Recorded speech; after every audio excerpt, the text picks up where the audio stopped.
Bonjour et bonne année à tous. Bienvenue dans cette chronique Science et Fiction dont le thème aujourd'hui sera un auteur de science-fiction, Isaac Asimov. Isaac Asimov est l'un des pères fondateurs de la science-fiction telle que nous la connaissons aujourd'hui. Un maître à l'œuvre impressionnante tant par la quantité que par la qualité et la diversité de ses ouvrages. Car Isaac Asimov ne se sera pas contenté d'écrire de la science-fiction, il aura aussi touché au policier et au fantastique et publié un très grand nombre d'ouvrages scientifiques. Par ses écrits donc, Isaac Asimov aura façonné le monde de la science-fiction, mais il aura aussi façonné, un peu, le monde dans lequel nous vivons. Retour sur la vie et l'œuvre d'un homme qui n'avait pas le succès modeste, loin de là.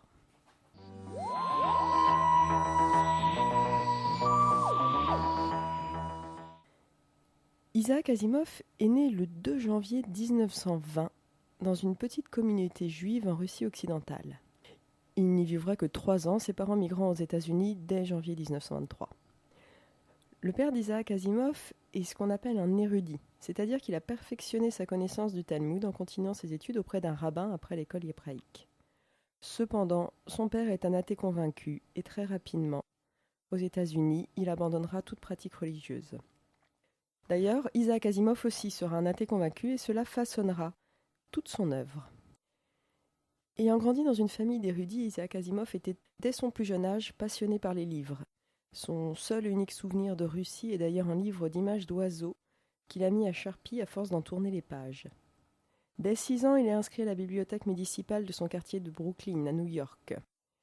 À 9 ans, il a déjà le droit de lire les magazines de science-fiction du magasin de son père, à condition de les rendre intacts. À 11 ans, il commence à écrire afin de pouvoir relire les livres qu'il aurait lui-même écrits. À 14 ans, il est publié dans la revue de son école.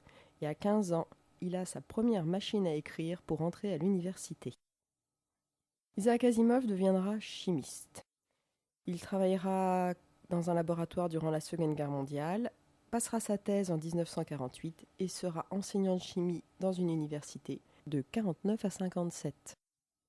Mais dès le début de ses études, à partir du moment où il a sa machine à écrire, Asimov écrit. Il va présenter sa première nouvelle de science-fiction, le tire-bouchon cosmique, à la célèbre revue américaine Astounding, dès 1938. Pour une première, c'est un échec, il a tout de suite un refus. Les nouvelles suivantes aussi seront refusées. Et ce n'est qu'en 1941 qu'il deviendra un auteur reconnu avec sa nouvelle Quand les ténèbres viendront. Nouvelle qui a priori lui aurait été fortement inspirée par John Campbell, le rédacteur en chef du magazine, auquel Asimov vouait à l'époque une très grande admiration. Dans ses jeunes années, ses années d'étudiant, Asimov va découvrir les 2 thèmes qui fonderont l'ensemble de son œuvre. Il va écrire notamment sur les robots et sur ce qu'il appellera la fondation. Il posera ainsi les bases de son œuvre à travers le magazine Astounding avec le soutien de John Campbell. Par la suite, Asimov rompra ses liens avec Astounding et publiera un grand nombre de livres scientifiques à destination du grand public. Les livres scientifiques constituent en fait les 3/4 de l'œuvre d'Asimov, même si ils sont relativement peu connus en France. C'est d'ailleurs un livre scientifique qui sera son premier best-seller, qu'il actualisera plusieurs fois pour jusqu'à donner le Asimov's Guide to Science. Asimov est un auteur très productif, on l'appellera même la machine à écrire humaine. Il publiera près de 200 livres rien que durant les années 80.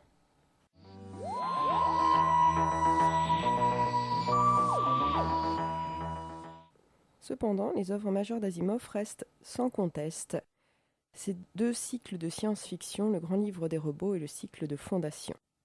Il s'agit d'ensemble de nouvelles et de romans qu'il aura écrits au fil des décennies. Au début, sans aucun lien entre les 2. Puis Asimov finira par mettre en évidence un fil conducteur, faisant à la fois du Grand Livre des robots un prélude au cycle de Fondation, mais aussi une fin. Avec le Grand Livre des robots, Asimov va influencer toute la science-fiction, mais aussi le monde tel que nous le connaissons. En effet, Asimov va, sans le savoir, inventer un terme qui entrera dans le langage courant, le terme de robotique. Le mot de robot est un mot apparu pour la première fois en 1920 dans une pièce de théâtre russe de Joseph Tchapek. Le vocable provenait alors du radical rabota, signifiant travailleur, esclave. Les robots étaient alors des androïdes organiques, dénués d'âme, destinés à servir les humains qui les fabriquaient en série. Le terme s'est répandu à travers le monde, et Asimov en a dérivé le terme de robotique, sans savoir qu'il créait là un mot nouveau. Il lui paraissait évident, de même qu'on parlait de mécanique ou d'électronique, de parler de robotique. Cependant, si l'on se réfère à l'Oxford English Dictionary, le terme est bien apparu pour la première fois dans l'une des nouvelles d'Asimov, publiée en 1941, la nouvelle intitulée Menteur. Cependant, si vous lisez l'autobiographie d'Isaac Asimov, il annonce clairement avoir écrit ce terme pour la première fois dans la nouvelle Cercle vicieux, mais elle a été publiée après Menteur. C'est dans ces deux nouvelles aussi qu'il énoncera pour la première fois, de façon claire, les 3 lois de la robotique. Dans Menteur, il n'annoncera que la première loi. Dans Cercle vicieux, il énoncera ces 3 lois qui vont fonder une grosse partie de la science-fiction qui raconte des histoires de robots. En effet, ces 3 lois sont des lois logicielles, c'est-à-dire des lois constitutives du système de programmation du robot et qui vont constituer chez ce robot un système de sécurité. La première loi dit qu'un robot ne peut nuire à un être humain ni laisser sans insistance un être humain en danger. La deuxième loi, qu'un robot doit obéir aux ordres qui lui sont donnés par les êtres humains, sauf lorsque ces ordres sont incompatibles avec la première loi. Enfin, la troisième loi indique qu'un robot doit protéger sa propre existence tant que cette protection n'est pas incompatible avec les 2 premières lois. Ce sont des règles d'éthique de base qui, à l'époque, n'avaient pas été envisagées par les scientifiques, étant donné que l'intelligence artificielle n'était pas encore avancée au point que l'on ait à se poser ces questions-là. Cependant, à l'heure actuelle, les questions se posent. Ce sont des questions quand même qui viennent bien évidemment à l'esprit de tout scientifique travaillant sur une intelligence artificielle pouvant avoir à décider de la vie ou non d'un humain, et notamment lorsqu'il y a mis en place des voitures intelligentes, ces voitures qui peuvent conduire seules et qui devront ainsi seules prendre des décisions. Même si ce ne sont pas les 3 lois d'Asimov qui sont utilisées dans ces domaines, ce sont des problèmes similaires qui se posent et les questions éthiques restent plus ou moins les mêmes. Ces 3 lois vont servir de base à de très nombreux récits de science-fiction, et Asimov tenait à ce qu'elles soient respectées. Il était ami à l'époque avec Arthur C. Clarke, l'auteur de 2001 l'Odyssée de l'espace, film dans lequel HAL 9000 trahit la première loi. Et lorsqu'Asimov assistait à la projection de la première du film, il a simplement quitté la salle en faisant suffisamment de bruit pour être remarqué, afin d'exprimer son mécontentement face à cette trahison de la première loi. Il va d'ailleurs par la suite énoncer une loi 0 dans la nouvelle Les robots et l'Empire. Cette loi 0 indique qu'un robot ne peut porter atteinte à l'humanité, ni par son inaction permettre que l'humanité soit exposée au danger. Cette loi 0 va ainsi modifier la première loi qui ne pourra s'appliquer que tant qu'elle n'entrera pas en contradiction avec la loi 0. Dans le grand livre de robots, Asimov ne va pas qu'explorer le thème de la robotique, il va aussi avoir une héroïne roboticienne, Suzanne Calvin, qu'il affectionnait particulièrement et détonnait dans le paysage phallocrate de la science-fiction des années 40. En effet, à cette époque, la science-fiction était à l'image de la société, et une femme brillante qui commande à des hommes était une image assez peu répandue. Asimov n'a pas hésité à utiliser un de ses personnages et à avoir, dans 11 nouvelles différentes, une femme qui aura réussi seule dans un domaine aussi pointu et réservé aux hommes que la robotique et la programmation. Bon, bien évidemment, comme une femme ne peut pas réussir en tout, Suzanne Calvin est sexuellement frustrée. Mais voilà, c'est déjà un début.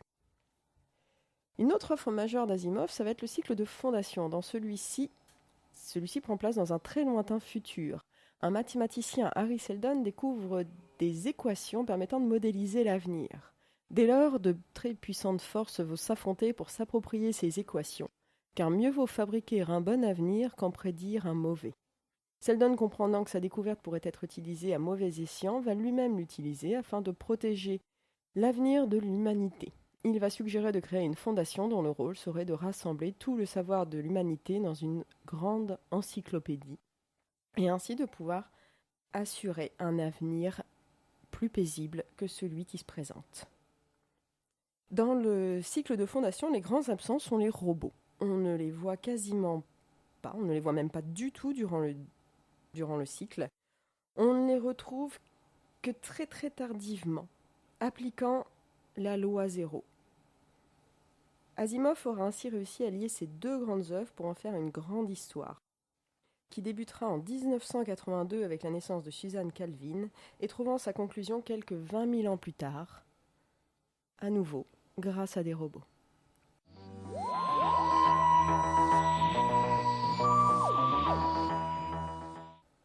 Bien sûr, Asimov aura écrit de très nombreuses histoires en dehors de ces deux cycles, comme Les Dieux eux-mêmes, dans lesquels il explore des thèmes qui lui sont chers, le thème de la croyance et celui des univers parallèles. Il créera aussi de nombreuses énigmes policières. Asimov adore les mystères. Les Cavernes d'Acier sont d'ailleurs un très fameux huis clos qui verra l'apparition d'un des personnages récurrents d'Asimov, Danil Olivo. Il écrira aussi les histoires mystérieuses dans lesquelles on pourra trouver un extraterrologiste, Wendell Urf, qui mène l'enquête depuis son fauteuil. Il connaît chaque recoin de la galaxie sans jamais s'être éloigné de chez lui. Cet individu brillant déteste les moyens de transport. Il est parfaitement à l'image d'Isaac Asimov, individu au QI de 160, ayant une sainte horreur de l'avion et du bateau, souffrant d'acrophobie, la peur des hauteurs. Bien au-delà d'un simple vertige, une peur phobique qui donne des suées rien qu'à l'idée de se retrouver en haut d'un immeuble, par exemple, ou en haut d'un escalier. Asimov va aussi écrire de nombreuses nouvelles basées sur des énigmes qui n'auront strictement aucun lien avec la science-fiction, dans le club des Veufs Noires. Dans ce club, des gentlemen se retrouvent chaque mois autour d'un fastueux dîner et tâchent de résoudre l'énigme que l'un d'entre eux leur aura amenée. Bien sûr, ils n'y parviennent absolument jamais, mais fort heureusement, leur serveur est beaucoup plus perspicace qu'eux. Plusieurs de ces nouvelles ont été publiées dans le prestigieux magazine Ellery Queen's Mystery, prestigieux magazine américain pour tout ce qui touche aux policiers.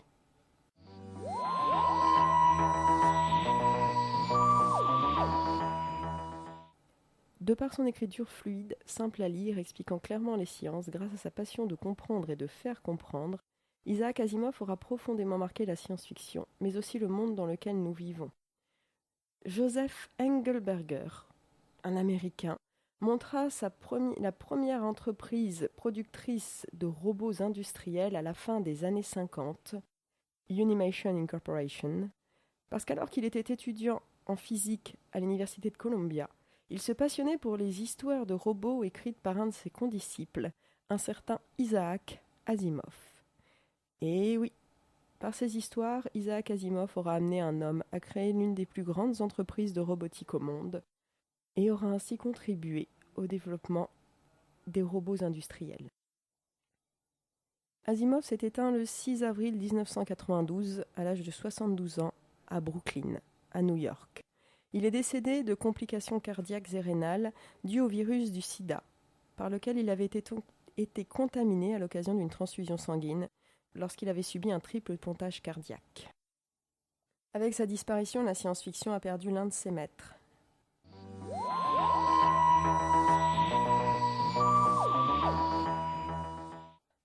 Je vais vous lire un passage de sa nouvelle Menteur, dans laquelle il énonce pour la première fois officiellement la première loi de la robotique. Et de nouveau, ce fut le silence. Lorsqu'à l'autre bout de la pièce retentit le rire de Suzanne Calvin, strident et à demi hystérique. Les deux mathématiciens sursautèrent et les yeux de Bogart se rétrécirent. « Tiens, vous étiez là. Que trouvez-vous de si drôle ?» ?»« Rien. » Sa voix n'était pas tout à fait naturelle. « Je viens seulement de m'apercevoir que je n'ai pas été l'unique dupe. N'est-il pas paradoxal de voir trois des plus grands experts en robotique tomber avec ensemble dans le même piège grossier ?» Elle porta une main pâle à son front. Mais cela n'a rien de comique. Cette fois, le regard qu'échangèrent les deux hommes était surmonté de sourcils levés à l'extrême. « De quel piège parlez-vous » demanda Lanning avec raideur. « Le robot présente-t-il quelque anomalie ?»« Non. » Elle s'approcha d'eux lentement. « Non, ce n'est pas chez lui que se trouve l'anomalie, mais chez nous. » Elle virevolta soudainement et cria au robot. « Éloignez-vous de moi. Allez vous mettre à l'autre bout de la pièce que je ne vous revois plus. » Herbie baissa pavillon devant la fureur qui faisait flamboyer ses yeux et s'éloigna au petit trot.